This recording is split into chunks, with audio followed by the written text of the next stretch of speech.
इमाम शाफी रहमतुल्लाह अलैह रास्ते में जा रहे थे, एक आदमी उन्हें मिलता है और कहते हैं कि अंत फासिक, तो बुरा इंसान है, फासिक है।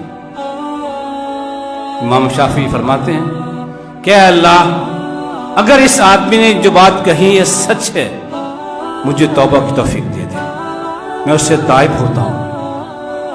और अल्लाह, अगर इसने बात जो कही ये गलत है, इसे माफ कर दे। एक दिन ये बात हुई, दोबारा फिर वो मिला, उसने फिर यही बात कही, अंत फासिकुन, तो बुरा इंसान है, बदकार है।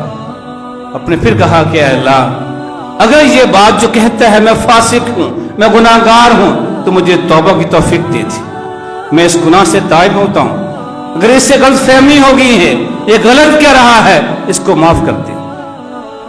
तीसरी बार फिर ये बात होती है, फिर यही जवाब देते हैं और फिर कहते हैं इमाम शाफी, ऐ अल्लाह के बंदे सुनो, एक आलिम की मिसाल दरख्त की मिसाल है, और दरख्त पे जो फल लगता है वो एक आलिम का इल्म है। आलिम एक दरख्त की मानिंद है, उसका फल इल्म है। तुम्हें इल्म चाहिए तो इल्म ले लो, दरख्त को ना देखो ये बुरा है कि अच्छा है, टूटा हुआ है कि सही सालिम है, दरख्त को ना देखो। मैं इंसान हूं, आलिम हूं, मेरे पास मेरा फल इल्म है, तुम मुझसे इल्म ले लो, मेरी जात को भूल जाओ क्या है।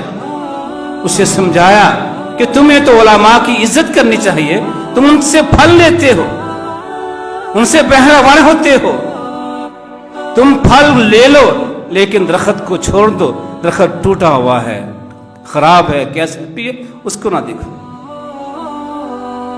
एक और शख्स कहता है क्या इमाम शाफी से, क्या है इमाम शाफी, आप इसको जवाब दीजिए, वो जो गलत बात कर रहा है, आप इतने दब क्यों रहे हैं, इतनी तवाज़ुन के इख्तियार कर रहे हैं।